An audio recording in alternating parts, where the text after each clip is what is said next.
Assalamualaikum warahmatullahi wabarakatuh. Perkenalkan, nama saya Cici Siti Rohmah. Saya dari kelompok 5 akan menjelaskan tentang peristiwa yang melatar belakangi berdirinya dinasti Abbasiyah. Dinasti Abbasiyah muncul sebagai pewaris dinasti Umayyah Damaskus yang telah runtuh. Embrio dari dinasti Abbasiyah sebenarnya sudah mulai muncul pada masa pemerintahan Khalifah Umar bin Abdul Aziz. Dinasti Abbasiyah muncul sebagai oposan yang menyuarakan aspirasi masyarakat yang terpinggirkan. Tidak dapat dipungkiri bahwa pemerintahan dinasti Umayyah banyak menimbulkan ketidaksukaan sebagian umat Islam. Beberapa hal yang melatar belakangi kemunculan dinasti Abbasiyah adalah: 1. Adanya diskriminasi sosial dari dinasti Umayyah. Salah satu kebijakan dinasti Umayyah yang dinilai menyimpang dari nilai-nilai keislaman dan keadilan adalah adanya sistem kelas atau kasta dalam masyarakat muslim. Kasta tertinggi ditempati oleh bangsa Arab Syuriah yang merupakan tulang punggung dan penyokong utama dinasti ini.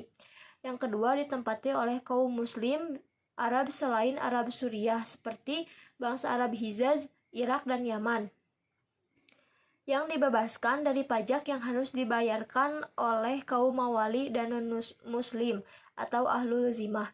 Kelas ketiga ditempati oleh kaum mawali, yakni umat Islam yang berasal dari bangsa selain Arab, seperti Afrika dan Persia. Dan kelas terakhir ditempati oleh ahlul zimah atau kafir zimmi, yakni orang kafir yang hidup damai di bawah pemerintahan kaum muslimin. Mereka ini adalah bangsa negara paling bawah yang dikenakan kewajiban membayar jizyah atau pajak. Yang kedua adalah pemerintahan dinasti Umayyah yang lemah dan korup. Hampir semua khalifah dinasti Umayyah adalah orang-orang lemah, kecuali Muawiyah, Abdul Malik, Al-Walid I, Umar bin Abdul Aziz, dan Hisham. Selain kelima khalifah tersebut, tidak ada satupun khalifah dinasti Umayyah yang dapat dikatakan berhasil dalam pemerintahannya. Mereka banyak disibukkan oleh urusan hiburan daripada urusan agama dan pemerintahan. Hobi mereka adalah berpoya-poya dengan berburu atau mabuk-mabukan.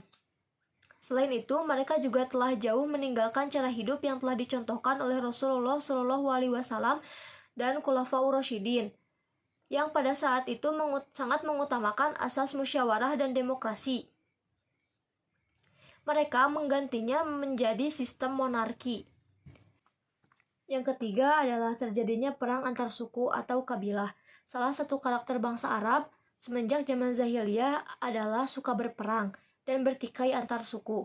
Rasa kesukuan ini akhirnya dapat dileburkan dalam kesatuan ukhuwah Islamiyah, karena Islam tidak membeda-bedakan manusia berdasarkan suku atau bangsa tertentu. Pasca Khulafaur Rasyidin, rasa kesukuan ini mencuat kembali seiring terjadinya banyak konflik di kalangan kaum muslim Arab. Adanya kebijakan dinasti Umayyah yang timpang dan berat sebelah memunculkan kembali pertikaian antar suku ini. Bangsa Arab terbelah menjadi dua, yaitu bangsa Arab Utara yang disebut Arab Quraisy atau Mudari, dan bangsa Arab Selatan yang disebut Arab Yamani atau Himyari. Selanjutnya saya akan menjelaskan tentang proses berdirinya Bani Abbasiyah. Kelompok-kelompok masyarakat yang antipati terhadap dinasti Umayyah kemudian membentuk suatu koalisi yang dipimpin oleh keturunan dari Abbas bin Abdul Muthalib, paman Rasulullah SAW. Nama Abbas inilah yang kemudian dijadikan nama dari dinasti baru yang akan muncul. Untuk melancarkan misinya dan menarik dukungan rakyat banyak, kelompok ini banyak melakukan propaganda yang mereka sebut sebagai dakwah. Mereka pun melancarkan gerakan propaganda tersebut. Banyak kegagalan yang terjadi dalam melancarkan pergerakan tersebut, tetapi tidak menyurutkan semangat mereka. Seiring berjalannya waktu, pergerakan mereka pun mendapatkan dukungan koalisi yang sangat luas, sehingga mereka menjadi semakin kuat. Dinasti Umayyah pun berhasil mereka runtuhkan, dan dari sinilah dinasti Umayyah berakhir dan menjadi awal dari berdirinya dinasti Abbasiyah. Selanjutnya saya akan menjelaskan tentang pola pemerintahan pada masa dinasti Abbasiyah. Pada masa dinasti Abbasiyah, ada 6 lembaga pemerintahan yang terbentuk. Yang pertama ada Al-Hazib, yang merupakan protokoler kenegaraan. Yang kedua ada Wizaroh, yang merupakan kementerian. Yang ketiga ada Al-Khatib, yang merupakan sekretaris atau juru tulis.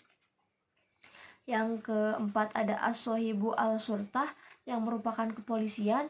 Yang kelima ada Al-Zaisum, yang merupakan ketentaraan. Dan yang terakhir adalah Al-Qodi, yang merupakan peradilan. Keenam lembaga pemerintahan tersebut dibentuk oleh Khalifah Abu Zafar ibnu Masyhur pada masa pemerintahannya.